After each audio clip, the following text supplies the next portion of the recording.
Selamat datang kembali untuk Anda yang lagi dengerin sekarang. Kami senang banget Anda luangin waktu buat gabung. Pasti, ini bakal jadi sesi yang sangat padat. Benar, eksplorasi kita kali ini tuh skalanya epik banget.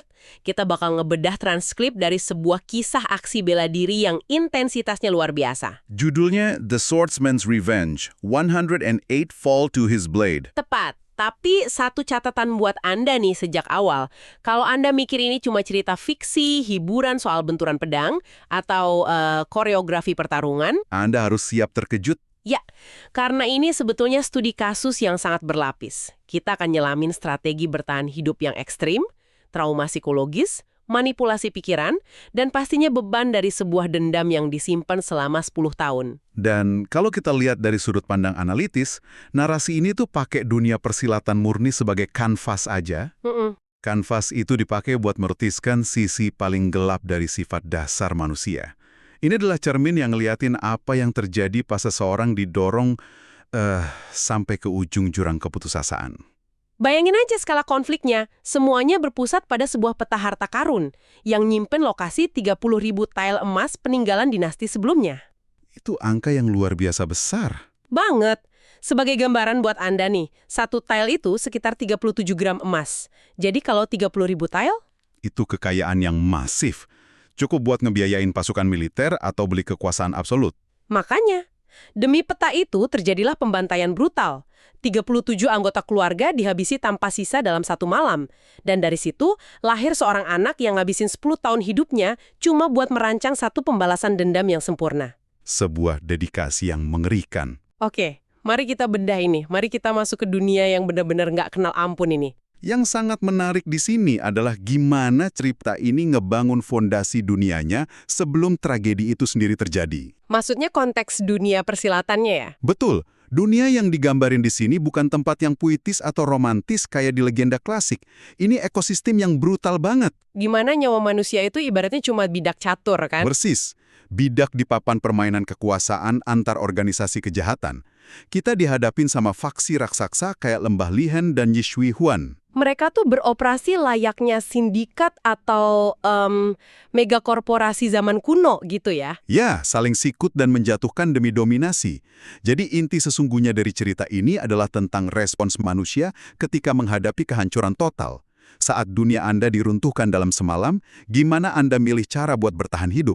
Nah, mari kita tarik mundur ke titik awal traumanya. Peta harta karun yang kita sebutin tadi akhirnya jatuh ke tangan tokoh pembunuh bayaran yang ditakuti banget dari Lembah Lihen. Sang hakim kesedihan hantu. Benar. Hakim ini tahu petanya terlalu bahaya buat dipegang. Jadi untuk nyembunyiinnya, peta itu dikirim ke bengkel pandai besi yang sangat sederhana. Milik keluarga Chi di kota Ruyang. Ya, instruksinya jelas. Tempa peta ini jadi kepingan tembaga biasa yang kelihatan kusam dan nggak mencolok sama sekali. Dari kacamata strategi intelijen, keputusan hakim itu masuk akal banget.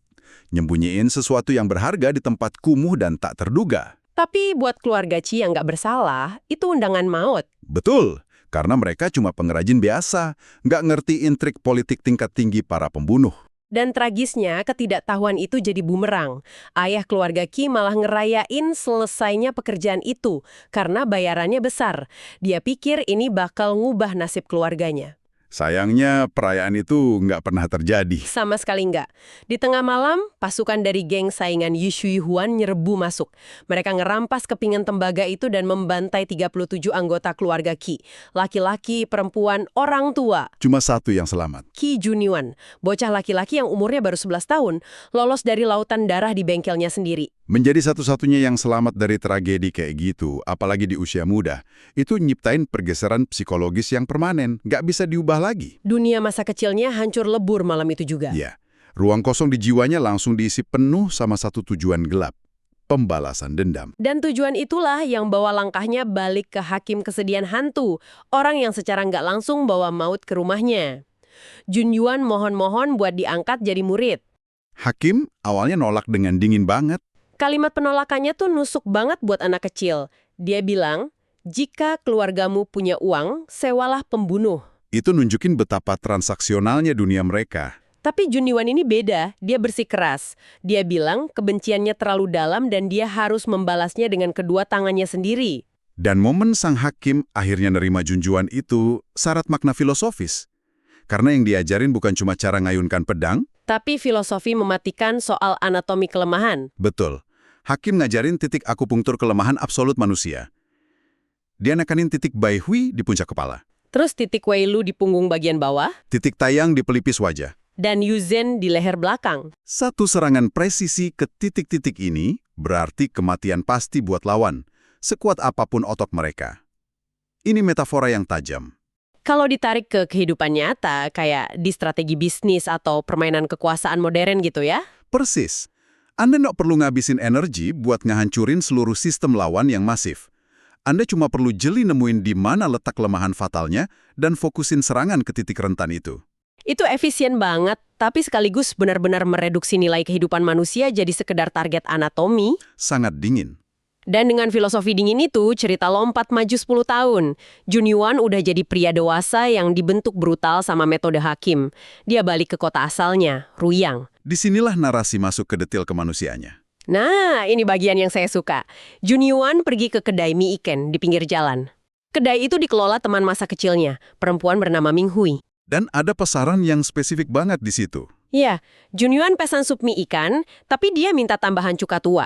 Detail kecil ini kuat banget sebagai jangkar emosional. Langsung bikin Ming Hui sadar siapa pria asing di depannya. Gak ada pelanggan biasa di kota itu yang makan mie pakai cuka tua yang difermentasi lama. Itu kebiasaan spesifik mendiang ayah Jun Yuan. Betul, di tengah dunia persilatan yang isinya pembunuh berdarah dingin, rasa cuka tua ini ngingetin kita kalau Jun Yuan dulunya anak biasa, bagian dari komunitas yang hangat. Kedai mie itu jadi semacam persimpangan bertemunya masa lalu. Dan di situ juga kita dikenalin sama karakter yang sangat krusial. Shunuo?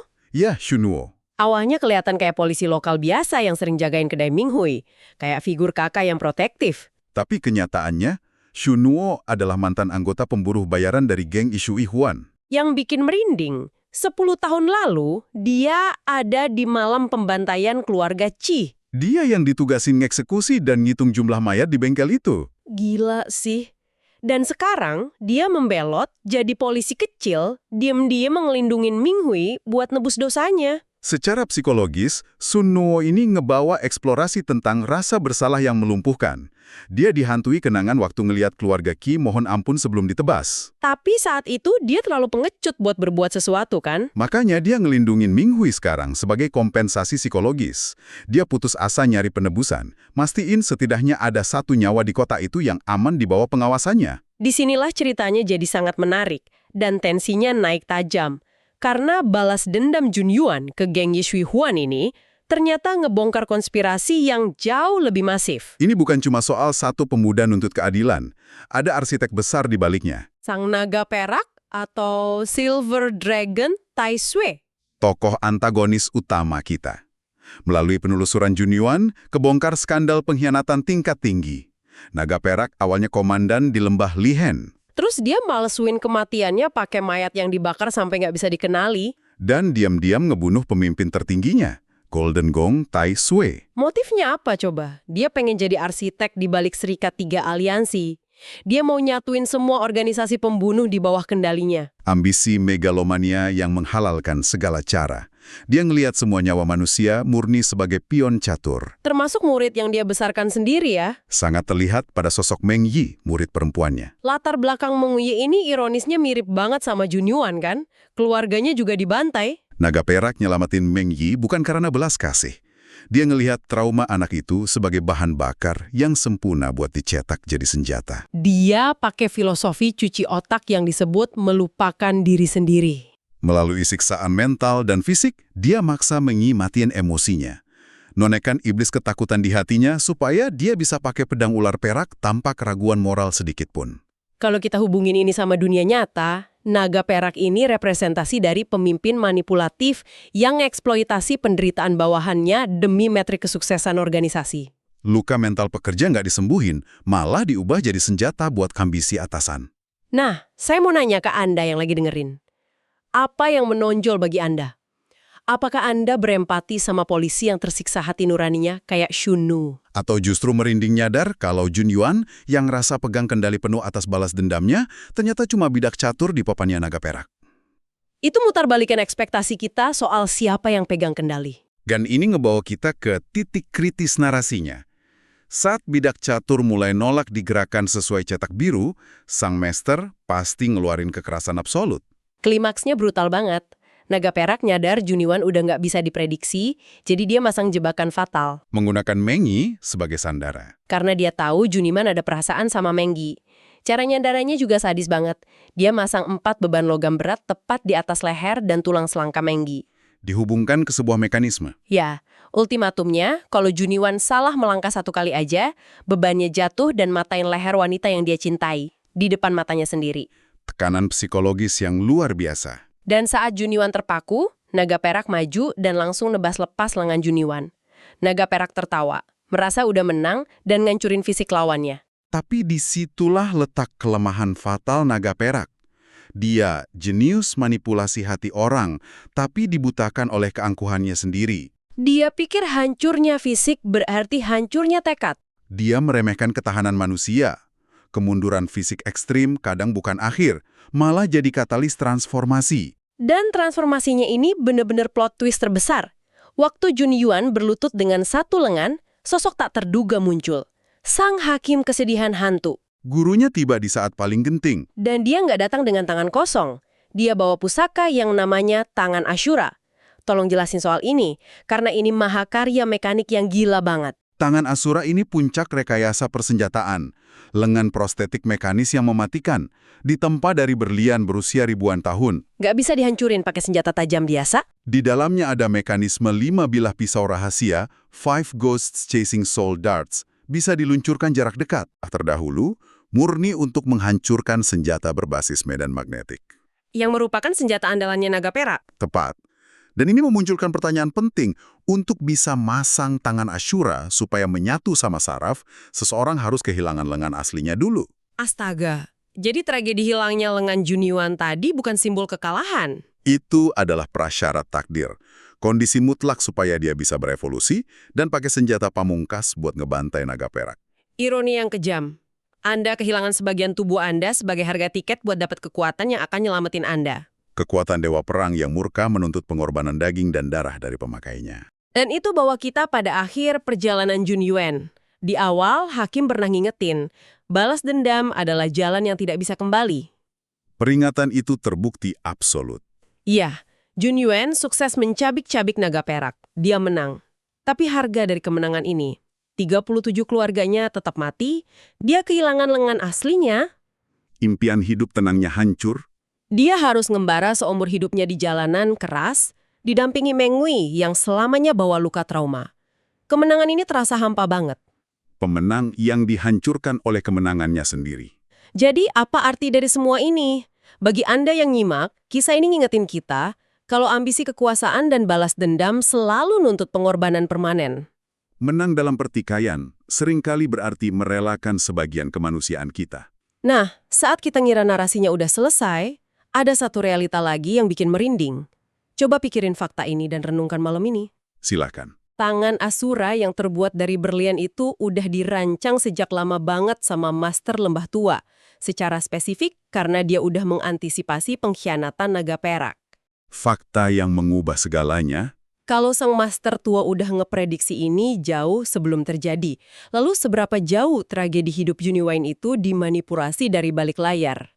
Apakah dia beneran membebaskan dirinya dengan kehendak bebas? Atau sedari awal dia cuma bidak pemukul yang sempurna buat jalanin rencana pembersihan sang Master Lembah Tua, sosok yang bahkan nggak pernah bertatap muka sama dia? Pertanyaan yang sangat valid. Dan kalau kita tarik ke realita masa kini, coba Anda luangkan waktu lihat dinamika kerja dan arah karir Anda. Apakah Anda benar-benar sang pemain catur yang pegang kendali penuh atas hidup Anda?